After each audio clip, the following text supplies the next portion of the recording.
Sveiki visi, su jumis vėl tinklalaidė Lietuvos žuvys kalba, aš Monika. Ir aš Martynas. Asociacijos Lietuvos žuvys atstovai labinasi dar kartelį su jumis.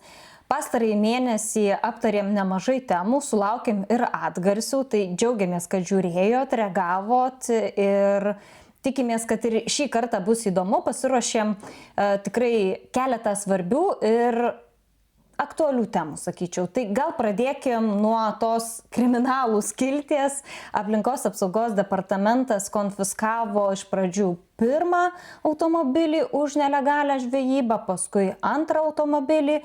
Tai dabar jau kolekcijoje yra du – Hyundai Santa Fe ir Volkswagen Charan.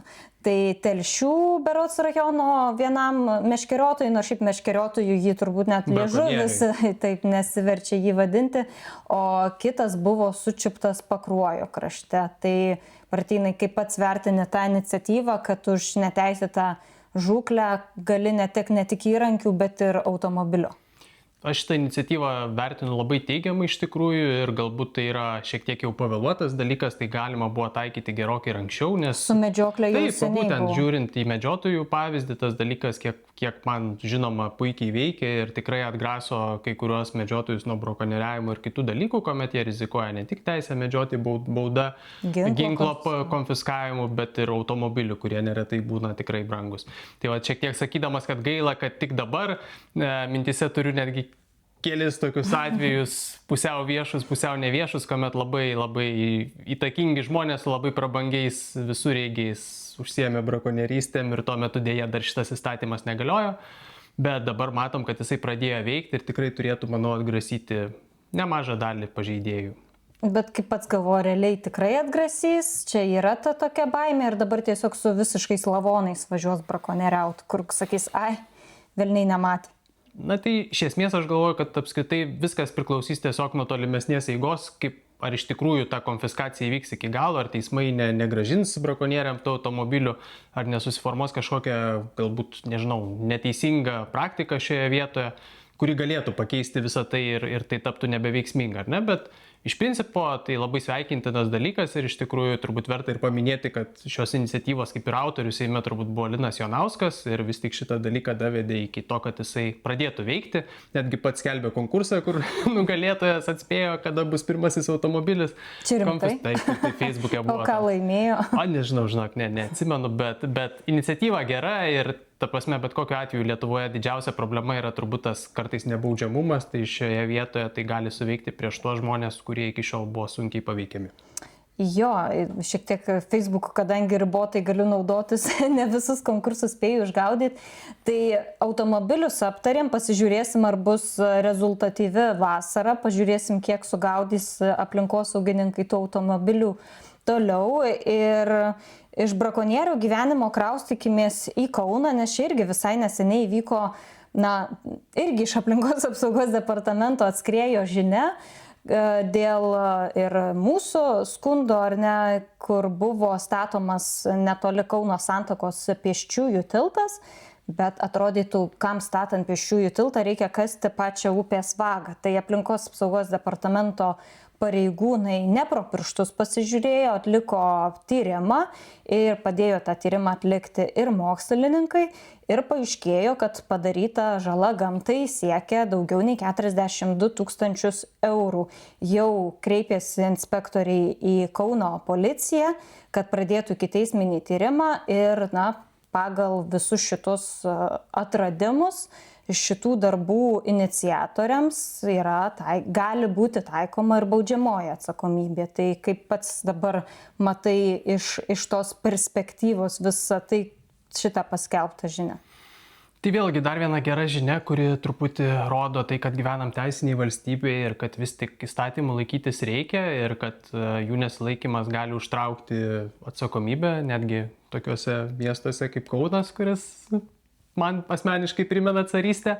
Taigi tiesiog dabar man įdomi dalis, jeigu vis tik ta atsakomybė tikrai bus iki galo davesta, kas ją turės prisimti, ar tai Kauno savivaldybė, kuri, kiek suprantu, yra užsakovas viso šio projekto, ar tai Autokausta berods, kurie yra vykdytojas, vystytojas, nes jeigu gerai mačiau šiandien viešoji informacija jau pasirodė pirmi signalai, kad savivaldybė sako, jog sumokėti turėtų Autokausta, jeigu neklystu. Taip, čia tokia kaip karšta bulvė, tarsi dabar pasižiūrėsim, kas vyks toliau, nes portalas, kas vyksta Kaune, stebėjo Kauno tarybos berods posėdį ir ten buvo paklaustas administracijos direktorius, tai vis dėlto kas turės prisimti atsakomybę, tai jisai taip ir nedviprasmiškai pasakė, kad jie žiūri rimtai į šitą dalyką ir turėtų Autokausta mokėti, nors Autokausta įmonė, jinai kaip ir darbų yra vykdytoja.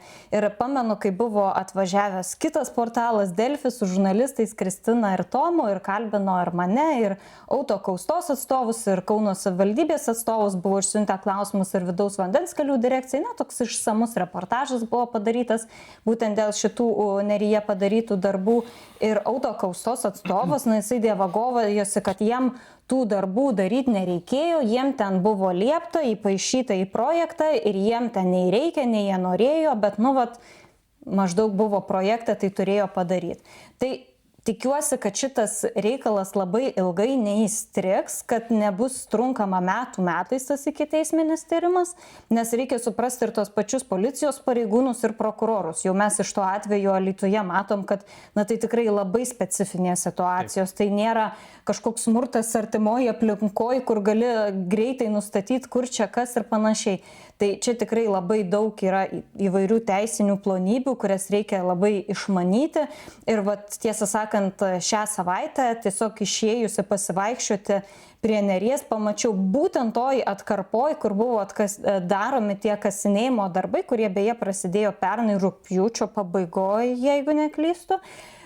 Įdėsim, jeigu pavyks sumontuoti, kaip visa tai atrodė. Būtent eskavatorius Neryje ir tokiais kaušais stambiais kasė tą gruntą. Ir šią savaitę Kaune pastebėjau plaukiojančią valtelę ratais, tai tiesiog turiu pati tokius įtarimus, kad galimai daromi pakartotiniai Batimerijos tyrimai, kad gal bandytų užginčyti tai, kas buvo atlikta Vilniaus universiteto mokslininkų, kurie skaičiavo ir pateikė savo išvadas aplinkos apsaugos departamentui. Tai čia ilga daina matyti dar bus. Man šioje vietoje iš tikrųjų būtų labai įdomus kitas aspektas, nes lygiai taip pat nušvietė ir LRT televizija šitą visą situaciją Kauno. Ir tuomet atsimenu, interviu davė, nepasakysiu tiksliai pareigų, bet Kauno miesto savivaldybės vienas specialistas tarnautojas, būtent atsakingas už tą sritį, kuris teigia, kad reikia Nerį sugrąžinti projektinę vagą, nes jis ten kažkur tai matyt nusibrėžęs. Nuklydo Neris nuo jo projektinės vagos ir kad čia visi tie darbai daromi ir jie bus daromi ir kitaip tariant labai užtikrintas žmogus ir labai kalbėjo, kad visa tai bus tęsiama. Tai tiesiog labai nuoširdžiai, nežinau, būtų įdomu, kad kas nors iš žurnalistų galbūt jį pakalbintų ir paklaustų, ar vis dar taip tas pats nusiteikimas yra ar ne. Statybos darbai keičia upės vagą, savivaldybė neigia. Esą dabar iš upės tik kasamas ten esantis statybinis laužas. Jos projektinė vaga, kur ir turėtų būti, dabar yra kaip čia, ne ten. Arčiau senamiesčio pusės savaime įsigraužus yra. Tai norėtųsi atstatyti projektinę vietą. Taip, tai Neris buvo aptarinėjama ne tik Kaune, bet ir Vilniuje. Prieš kurį laiką buvo prie Vilniaus savivaldybės surengtas Žaliųjų partijos ir kitų nevyriausybininkų protestas dėl upės vagos gilinimo darbų, intensyvinamos laivybos. Tas protestas gal ir nebuvo pats skaitlingiausias, bet tikrai reikia pasidžiaugti, kad ne tik mes, bet ir kitos organizacijos mato problematiką, mato visuomenė problematiką. Ir kiek žinau, paskui buvo po kiek laiko ir mokslininkai nuėję susitikti su Vilniaus mero Valdu Benkunsku, irgi išreikš savo susirūpinimą dėl intensyvinamos laivybos sostiniai. Tai iš principo, kas irgi gana įdomu, kad pati valdžia nemato didelės problemos, sako, kad tie laivai plaukiojo ir anksčiau, bet vis dėlto tas noras įveiklinti kabutėse Nerį sostiniai tikrai, tie planai tikrai yra nemaži ir norima vis taip po gabaliuką kažkur tai ten patvarkyti, bet būtų nukasamos vis tiek upių sraunumos, kur neršia lašišos. Ir vis dėlto atsimenu, kai kalbinau vieną gamtos tyrimų centro mokslininką, kai buvo pristatyta, kad vienas iš Vilniaus laivų, tų elektrinių laivelių, kuris dabar plaukioja Neryje ir praeitą sezoną, ar šį sezoną plaukos, ir tas laivelis pavadintas Lašiša. Ir jis iš pradžių pagalvojo, kad, na, aš tiesiog juokauju, kad čia toks sarkazmas yra. Ir jis priėjo tokios išvados, kad čia turbūt bus Vilniuje paskutinė plaukiojanti Lašiša. Tai gal tiesiog ilgai labai neapsistokim ties šita tema, nes dar norisi pasikalbėti ir apie didžiųjų žuvų apsaugą. Buvo darbo grupės susitikimas ir tiek tu, Martynai, tiek aš dalyvavo gausybė ir kitų meškeriotojų, ir asocijuotų, ir neasocijuotų. Tai gal aš tau leisiu tiesiog daugiau pasidalinti savo įspūdžiais.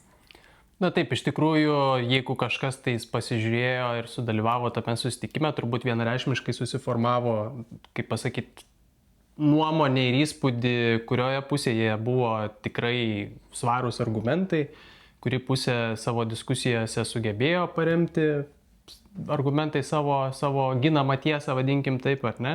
Ir iš tikrųjų, taip, jeigu liaudiškai kalbant, tai buvo, vadinkim, mano galva diskusija į vienus vartus, kuomet buvo aiškiai parodyta, kad ta didelių žuvų apsauga yra reikalinga, kad turim rūpinti savo žuvų ištekliais, trofėjais, didelėm žuvim, reproduktoriais. Taip pat margųjų upėtakių tas norėjimas vartoti maistui buvo, manau, pakankamai argumentuotai atremtas, tiesiog pasakant ir parodant, kad tai nėra nei svarbu, nei reikšminga, nei naudinga kam nors. Ir iš tikrųjų šioje vietoje tikrai stipriai pasisakė ir Paulius Korsakas, ir Bubulis, ir kiti prisijungę žvejai žinomi. Aišku, oponuojanti pusė buvo dėja, bet nemaža dalis mokslininkų, taip pat Sportinės žūklės federacijos vadovas, kuris iš tikrųjų noriu tiesiog pasidžiaugti, kad galbūt, vadinkim taip, viešoje erdvėje nukrito tos kaukės ir kažkokie naivūs įsivaizdavimai, kad galbūt yra kitaip ir taip tik atrodo, tiesiog žmogus, matyt, net pasirašęs prakalbą tenais apkaltino netiesiogiai mus ar kažką kitus, manipuliuojant ministrų, manipuliuojant politinę sistemą, manipuliuojant, tiesiog labai daug manipuliuojant, kaip supratau, siekiant kažkokių savanaudiškų tikslų. Vėliau ten, nežinau, čia kitam kontekste teko girdėti, kad ir šaumenais vadinami buvom, ir kiti žvejai, influenceriais, gidais, žodžiu, tai buvo kažkoks pateikiama kaip kažkokie interesai kažkieno asmeniniai ir visa kita. Tai, kaip pasakyti, galiu pasakyti iš savo pusės, kad taip nėra, kad man rūpi gamta, man rūpi žvejyba, būtent mėgėjiška tą pagavai paleisk, ir kad mūsų telkiniai būtų pilni žuvies ir visi džiaugtumės dideliais laimikiais, o ne kažkokie tais interesai, apie kuriuos kažkas tai bandė kalbėti. Todėl iš tikrųjų tas pokalbis buvo naudingas ne tik dėl to, kad diskusija iš tikrųjų galbūt net ir galima sakyti, buvo rasta kompromisų tam tikrų, kur tikrai visi sutarė, kad galbūt tokiai, jeigu ne ten live echolotai tam tikruose biomanipuliaciniuose ežeruose gali daryti ten, kaip pasakyti, leisti sugauti per daug žuvų, tai galbūt viskas tvarkoja, nedrauskim technologijų, bet neleiskim paimti tų žuvų, ar ne?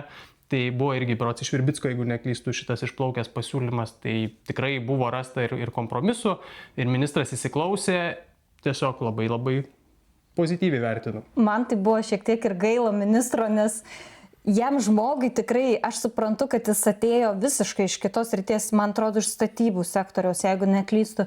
Ir čia tie meškeriotojų reikalai, kur taip susismulkinama ir pereinama, dažnai moterys kaltinamos tuo, kad mes pereinam į emocinės tokias kalbas ir taip toliau, bet aš buvau ten, man atrodo, vienintelė moteris ir aš tiesiog negalėjau suprasti, kiek daug yra tos emocinės kalbos, kad tai nėra faktai, tai nėra argumentai. Mes buvom apkaltinti, kad mes čia kažkaip labai greitai prastūmėm, kad mes su nieko nederinom, kad tai buvo daroma kažkaip slapta, patyliukais. Ir aš taip savo mintyse atsuku tą visą kelią, kurį mes nuėjom iki tos didžiųjų žuvų apsaugos.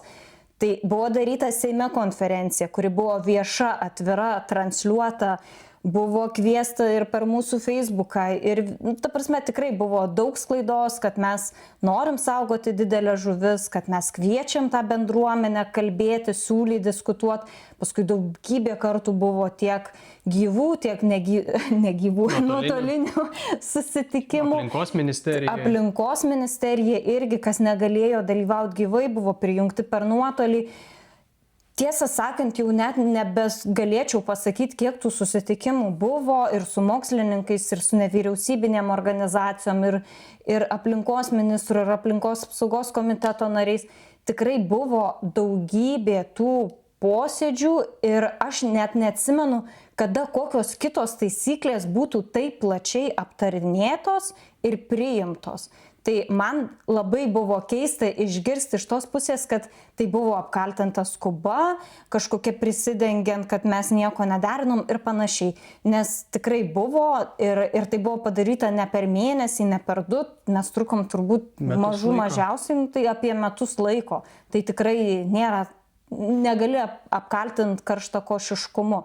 Tai dabar irgi, šiandien, kai įrašinėjom pokalbį, atėjo iš aplinkos ministerijos raštas. Neoficiali galbūt informacija. Jo, tokia, kol kas dar tai nėra nieko konkretaus, nes viskas čia, kaip matom, gali apsiversti aukštyn kojom, bet ką tu pats, Martynai, iš to rašto supratai?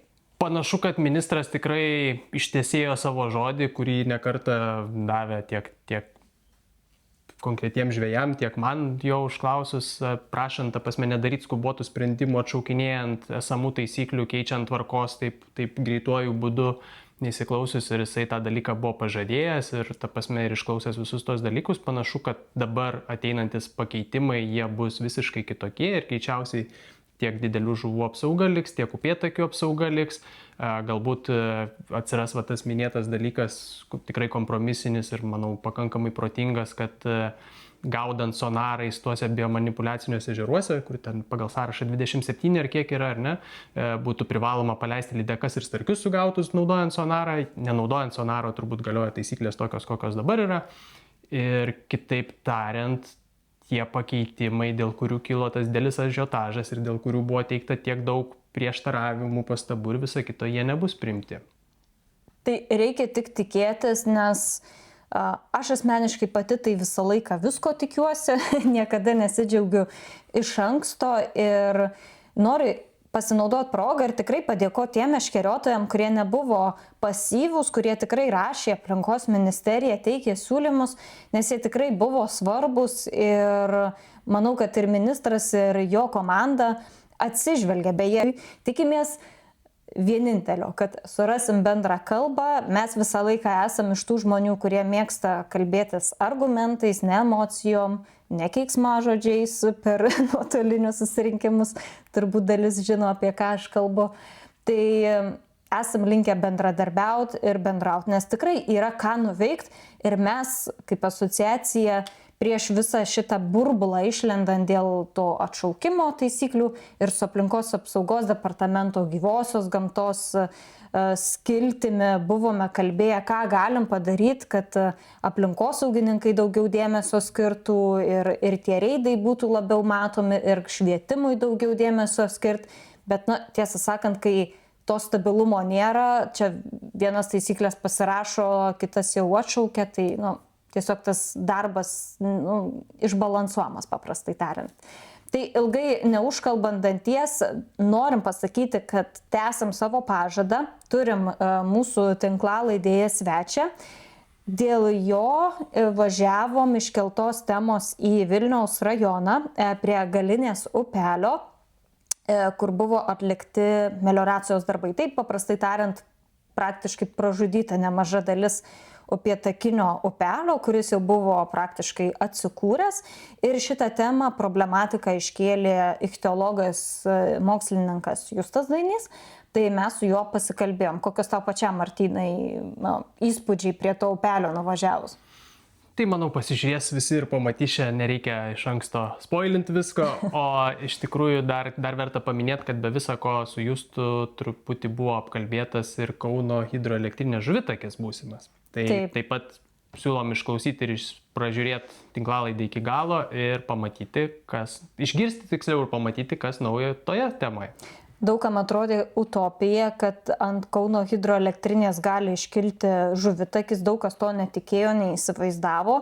Beje, ne tik ant Kauno hidroelektrinės išgirsit iš Justo pasakojimo, kas laukia ir kitų hidroelektrinių, kas yra daroma arba kas turėtų būti daroma. ir kas yra jau, kokie žingsniai atliekami dėl žuvitakio ant Kauno vadinamojo Heso. Tai kviečiam pasižiūrėti antrą dalį, būtinai paspauskit patinka, parašykit komentarą, pasiūlykit temas ir jeigu turit kažkokių irgi skaudulių, problemų, temų, na, turim ribotus išteklius, bet jeigu tik tais galėsim, pabandysim ir sureaguosim. Tai ačiū, kad buvot kartu ir bėgam į antrą dalį. Ačiū ir iki.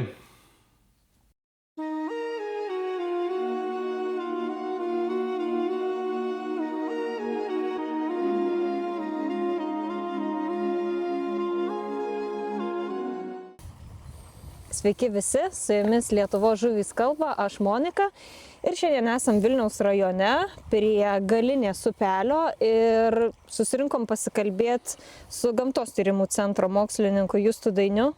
Ne visiškai linksma tema, tai Justai pasakyk, dėl ko mes čia atvažiavom pirmiausia.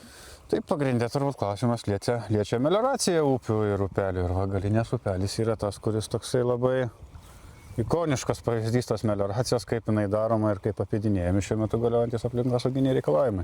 Tai paprastai tariant, šitas upelis, taip vaizdžiai tariant, jau pražudytas, galima dėti ant jo kryželį, kas čia atsitiko, papasakok pirmiausia. Tai jo, apie istoriją šito upelio, tai čia yra vienas dalykas, ką labai dažnai žmonės painioja. Čia yra natūralus upelis, suformuotas natūralios gamtos, čia nėra melioracijos kanalas, vienas dalykas.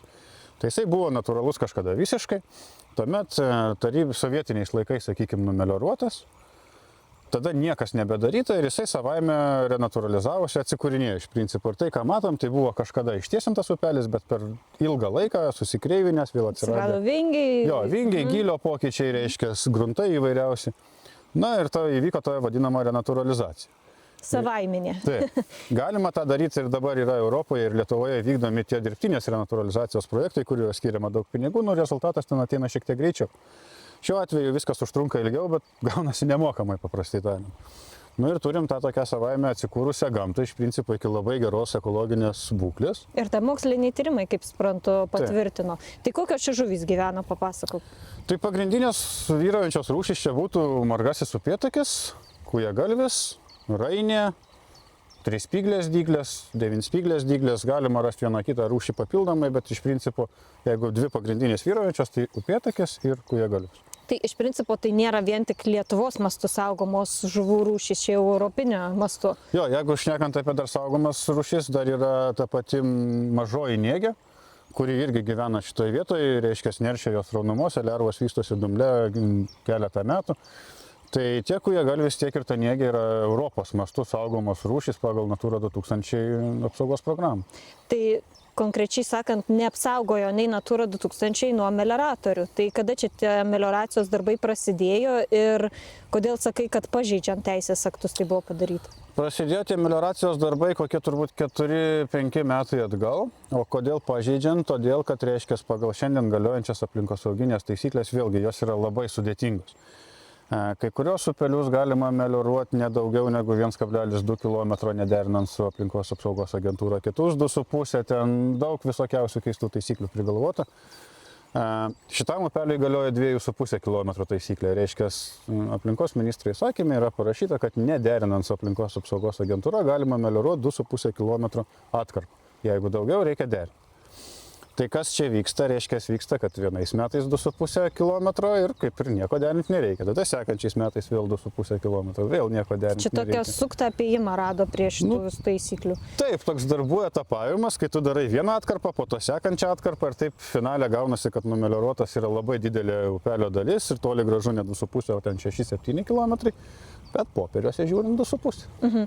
Ir teko pačiam kažkaip domėtis, kokiu pagrindu buvo tie melioracijos darbai padaryti, nes čia, kur mes pravažiavom ir praėjom, mes stovim, kad žiūrovai suprastų, mes stovim miške, tai nėra žemės ūkio dirbami laukai, kur ūkininkai sakytų, kad apsemiama sodybų, arti nėra. Mes stovim vidury miško, kur yra kažkokie melioracijos darbai atlikti. Vardan ko? Tai ar vėl ir vardan ko turbūt reiktų klausti tų pačių melioratorių, bet kiek man žinoma, tai argumentuojama tuo, kad jo laukų užmirkimas, reiškia gyventojų kažkokie tai skundai, kad ten skęsta tuos jų sodybos. Tai viena kita čia ta sodyba ant upelio kranto yra, bet jų yra labai nedaug. Ir mano žiniom niekas ten neskęsta. Ūkininkų laukų irgi ūkis čia nėra labai smarkiai išvystytas, vienas kitas tas laukas yra, bet vėlgi jie yra pakankamai sausi. Vienas dalykas, kitas dalykas, upelio vandens nutekėjimai niekada nebuvo jokios problemos. Tuose pačiuose ūkininko laukuose yra melioracijos grioviai, kurie yra gerokai labiau užaugę negu upelis ir ten su vandens pratekėjimu problemų yra gerokai daugiau. Bet kažkodėl melioracija iš principo yra nukreipta į patį upelį, o ne į tuos surenkamosius melioracijos kanalus. Kodėl aš negaliu paaiškinti. O tyrimai paskui buvo atlikti jau po melioracijos darbų, turiuomenį ichtiologiniai tyrimai? Taip, tai čia reiškia labiau liestų žemupį, nes žemupio ruože yra žuvų bendrijų monitoringo taškas, oficialus valstybinio monitoringo taškas, kuris prieš melioraciją rodė, kad žuvų bendrijų būklė tenais yra labai gero ekologinio potencialo. Čia tas labai gero ekologinio potencialo yra taikoma labai pakeistiem vandens telkiniam, tai reiškia visokiem melioruotiem upeliam. Na, natūralioje upėje tai būtų labai gera būklė. O po melioracijos darbų jinai nukrito iki vidutinės, reiškia per 2 žingsnelius, kas yra, labai daug. Ir šiaip, kas pas tave Facebook'e buvo, taip tikrai teisingai pasakyta, kad jeigu meškeriotojas pagauna upėtakį nelegaliu būdu, paprastai tariant su slieku ar su kažkokiu kitu būdu, tai virš kelių šimtų eurų bauda. Melioratorius ateina, sunaikina visą upę ir kas jam, jokios atsakomybės? Taip, būtent tai apie tai ir šnekam, kad reiškia, čia jeigu pagausi dabar upėtakį su slieku, bauda yra 280 eurų už tą vieną žuvį. Po melioracijos upėtakių sumažėja dešimtis ir šimtus kartų, iš principo jų yra sunaikinami neįtikėtini kiekiai. Dėl to, kad prarandamos buveinės, prarandami maisto objektai ir taip toliau. Ir tai nėra joks pažeidimas, viskas čia gerai žiūrint įstatymiškai. Tai taip gan atrodo kurioziškai, kas daugiau žalos padaro. O tavo žiniom gal yra ir daugiau savivaldybių, panašus projektai įgyvendinami, kur taip po gabaliuką upės yra sumelioruojamos? Tokių žinių viena kita vis pasirodo, vėlgi aš nežinau visų Lietuvos upelio, bet tokia čia skylė, sakykime, yra sisteminė, kur labai norint apėdinėti gali visi, kas tik nori, reiškia. Bet Vilniaus rajone šita problema ypač aktuali ir čia nėra nei pirmas, nei antras, nei trečias upelis, kur melioracija vykdoma tokiu principu. Taip, tai turbūt reikės su gerbiamu Vilniaus rajono meru pasikalbėti Robertu Duchnevičium. Nežinau, ar pati savivaldybė irgi čia prieš mūsų susitikimą sakei, kad kažkokios nuotraukos buvo rodytos, kad čia kažkokios neva tai potviniai, tai tas potvinis, kur ten matėm mini kažkokios balutės nufotografuotos. Dabar Vilniaus rajono savivaldybė rengia susitikimą su vietos gyventojais, cituoju, ypač tais, kurie gyvena ant upės kranto dėl melioracijos darbų. Ką ten konkrečiai, kaip sakyti, nėra įvardinta tam pranešime. Bet, kaip sakyti, nufotografuota sugriuvusi bebrų užtvanka, nufotografuota kažkokia bala ant kranto ir mano supratimu tai yra, kaip sakyti, rodoma, kokia didelė problema yra šitoj upėj, kaip ją reikia melioruoti. Šiaip iš tiesų, kas skamba labai juokingai, gal biškai nukrypsiu nuo temos, mes atvažiavom čia Vilniaus rajono keliais, kur tikrai yra kur pasistumėti ir pačiai savivaldybei tvarkant, lopant, ir čia išleidžiami, jei ne tūkstančiai, tai milijonai į tokius projektus, kur čia neaišku dėl ko, kam tai yra daroma akivaizdi žala. O ką mes galim padaryti, kad tokie žalingi projektai nesistumtų tolyn į priekį ir čia galim kažkaip dar sustabdyti? Tai vėlgi, ta prasme, tai yra turbūt politinis klausimas, aplinkosauginių taisyklių keitimas arba privertimas tų darbų vykdytojų laikytis tų aplinkosauginių taisyklių. Ir čia, mano supratimu, yra politinis kelias. Kaip politikai jau spaudimą, nežinau, bendruomenių, vietos gyventojų, tuo pačiu kažkokių suinteresuotų žvejų, sakykime, tada galbūt tie pokyčiai ir atsiras. Jeigu niekam čia nerūpės, tai kaip važiavo ta melioracija, taip ir važiuos. Grįžtant prie tų, kaip sakot, Vilniaus kelių ar pinigų panaudojimo, tai bendrai paėmus Lietuvoje turbūt yra daug labiau sudėtingų sąlygų, sakykime, vietų melioracijai, kur tos melioracijos galbūt tikrai reikia, tą pačią Vidurio Lietuvą imant, kur ten yra daug mažesnis upelių nuolydis, daug didesnė žemės ūkio veikla ir ten tikrai galbūt yra kažkur tai problemų su nutekėjimu. Tai tie darbai galėtų būti vykdomi ten, kur tikrai skęsta kažkokio tais ūkininko laukas, ar ten miškas užmirko dėl nenutekančio vandens ar dar kažkas. Tuo tarpu čia yra tiesiog švaistomi pinigai, kur vandens nutekėjimas puikus ir tiesiog daroma dėl nieko. Ir šiaip kas yra keista, nes turėjom tikrai stiprią žiemą, daug sniego, sniego atrodo visur buvo daug, o mes čia atėjom be jokios, jūs su kėdukais, aš irgi su batukais, atrodo kažkokio potvinio nėra.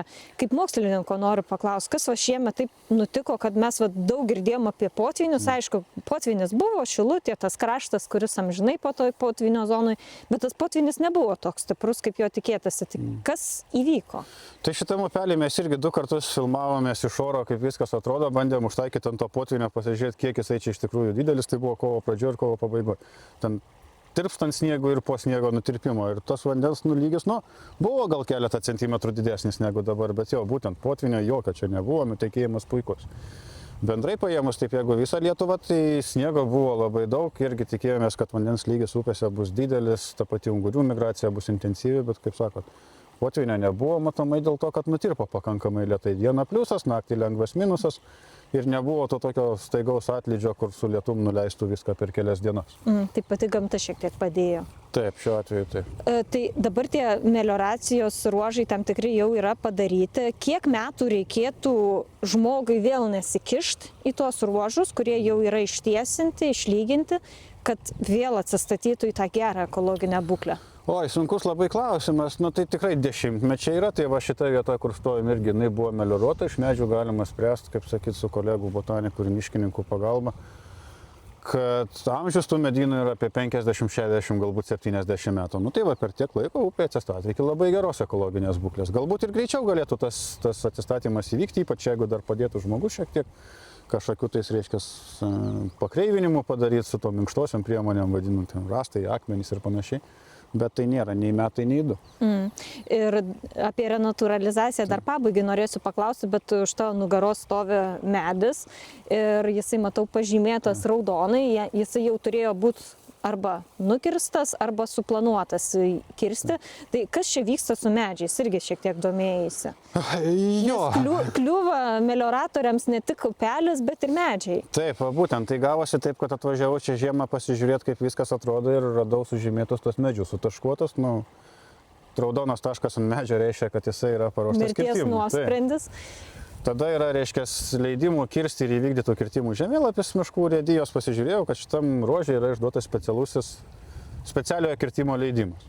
Užsiklausėm valstybinės miškų urėdijos, kokiu pagrindu čia yra numatytas kirtimas, nes šiaip jau vandens telkinių apsaugos zonose kirtimai nėra vykdomi. Ir miškų urėdijos atsakymas buvo, kad kirtimas suplanuotas melioratorių prašymu. Jie tam kirtimui nepritarė ir jo nevykdys. Tai, kaip sakyt, valstybinė miškų urėdija šiuo atveju labai tokį gamtosauginį požiūrį išreiškia. Jos kažkaip tai paprastai dabar labai skalbia už tai, kad jie daug kirtimų vykdo, viskas labai blogai, vienu žodžiu, bet šiuo atveju jie kaip tik labai atsistoja gamtos pusę, kas yra labai smagu. O tas kirtimas suplanuotas melioratorių prašymu tam turbūt, kad galėtų privažiuoti techniką. Tai kaip sakyti, ne tik upelis be reikalo yra melioruojamas, bet dar ir miškas kertamas prie to pačio.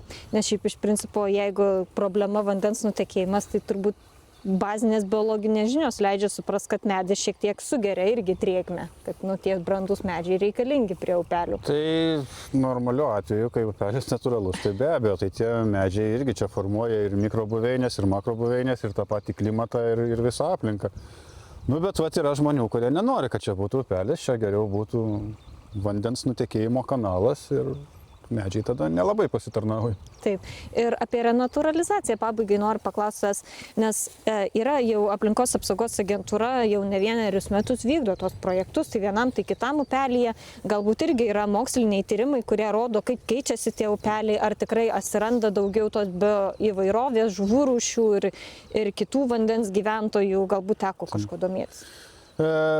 Kas ten kur atsirado labai konkrečiai, tai priklausys nuo konkretaus upelio, galbūt konkretaus jo ruožo, bet iš principo renaturalizacijos visa idėja yra tokia, kad į vandenį grąžinami kliuviniai, formuojantis tada vingius, formuojantis gylio perkritimus, formuojantis kietus gruntus, nes dažniausiai tokiuose upeliuose vyrauja smėlis, melioruotose ruožuose. Tai grįžta visos tos tokios reofilinės rūšys, tarkim šitą upelį numelioravus, upėtakis iš čia dingtų kuriam laikui visai, turbūt po to sugrįžta kažkokia tais nedidelė dalis atsiradus augalijos po kažkiek tais metų kažkokių buveinių. Kūjagalvis turbūt neatsirastų labai ilgai, nes jam čia tiesiog nebūtų tinkamų sąlygų, jam reikia greitesnės srovės ir kieto dugno, o čia būtų viskas išlyginta. Tai va būtent į tos upelius ir grįžta tos upinės žuvų ir ne tik žuvų rūšys, kurios reikalauja specifinių sąlygų.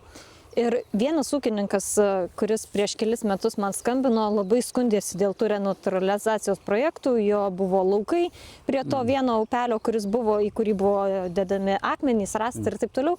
Ir jam tiesiog natūraliai kilo toks susirūpinimas, kad jam galbūt čia dėl to patvins laukai ir jis patirs, paprastai sakant, žalos. Kiek yra realiai, žmogaus tokie žodžiai turi logikos? Tai renaturalizacijos metu vanduo kažkaip labai reikšmingai nėra pakeliamas, ten jo neatsiranda nei daugiau, nei ką. Iš principo tiesiog yra padidinamas upės vingiuotumas, atsiranda gyliai.